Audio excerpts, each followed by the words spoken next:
Hi, folks. So now I want to talk with you about designing assessments for dispositional learning outcomes. And I want to start by saying dispositional learning outcomes are by far the stickiest.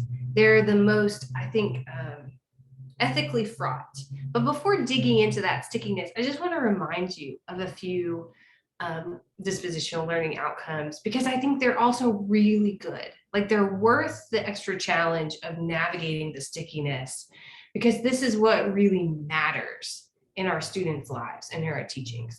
So, for instance, develop daily habits of gratitude, cultivate a consistent sense of self-compassion. Like the world would be really different if our students walked away with a stronger sense of self-compassion. Routinely exhibit a willingness to learn from others' expertise and exhibit a reliable willingness to advocate for employees' needs. Like this is the stuff that really matters, so it's worth working for. And on the other hand, there's a reason, I think, why we hesitate to approach these learning outcomes. So they're very personal. There's just no way of getting around that element in a way that knowledge and skills are not quite so personal. If I don't know how to, if I can't name 3 exemplars, I don't necessarily feel bad about myself for that reason. But if I felt like I wasn't very good at gratitude, there might be some shame associated with that, right? And we know that because we have these experiences of being assessed and getting information about our dispositions. And sometimes that's unpleasant. So in the world outside the classroom, we get information about at least people's perceptions, whether true or not, people's perceptions of our disposition in situations like annual reviews, therapist's office, difficult conversations with friends and family. And this is tough stuff. This is the stuff that sends people to therapy. And so we are right, I think, to be careful about assessing students' acquisition of dispositions. So that being said, I want to offer us a few guideposts that I think reduce the danger and give us ways of accessing the important stuff without doing harm to our students. The first is generally don't grade dispositional learning outcome assessments. If you want to grade students for submission of the assessments, okay, but in general, I wouldn't get into the nitty-gritty of the content. Second, when you're giving students an opportunity to reflect on their character strengths, focus on where students are in the trajectory of growth rather than what is sufficient or what would be good. Don't hold out moral standards.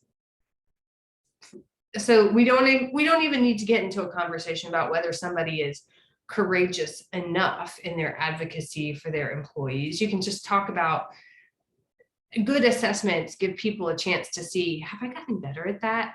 What are some continued growing edges that I might have? So it's personal in a good sense, personal in that it looks at one's own growth rather than comparing somebody to a population. And then last but not least, it'll be really helpful in designing assessments to know your goal. And there are 2 possibilities for dispositional learning outcome assessments. The first is you want the student to understand their own moral situation and condition better. It doesn't really matter if I understand the student's moral condition, but it matters a lot whether the student understands how well they're doing in living up to their own values and where their areas of growth are. And we all have areas of growth. And then secondly, you might want to study dispositional learning outcomes so that you can see whether you are actually giving your students the kind of learning activities that can reliably support their growth. So if you really want students to walk away from your environmental ethics class with a sense of hope, and it seems like they're taking a survey that indicates everybody is kind of depressed and despairing, that's really good information because it means that you might want to change your teaching strategy. Okay, so with those guideposts in mind, let's look at the kind of activities that I'd recommend using. The first is just those plain old surveys. So some of the psychometric scales that are used to measure trends in groups can also be used as a jumping off point for reflection. So they can both be used for understanding how your class is learning and changing, but students can use them to understand their own strengths and weaknesses better. The second is you can have a student do an activity over and over again and then just document that they did it. Now that's not exactly the same thing as measuring dispositional growth, but you can at least document whether they've done a thing repeatedly such that they have a good chance of developing a habit. And then you can have them reflect upon that in some way. You can do a time-lapse essay. We're doing this with the medical students right now, actually. In the coming weeks, they'll write their first patient care philosophy statement, so they'll have a chance to think about their purpose as doctors, and then they'll have a chance to return to that statement a couple times in their training as physicians, and that'll give them a chance to see how they've learned and grown and changed over time. And then there are also formal and informal feedback mechanisms, so we can ask other people to tell us what are the character traits that they see in us. None of these, I think, require grading. Like the time-lapse essays, it's required that students do it, but they don't get a grade for it. It doesn't show up on their transcript anyway. And it doesn't need to. Like there's no reason why we need to attach a grade to that, or even for me to know the results of some of these for students. Like I could give my students an opportunity to take the self-compassion scale from Kristen Neff and for them to reflect on what that means for them. And I could just use the aggregate numbers, right? There's no reason why I need to be the person.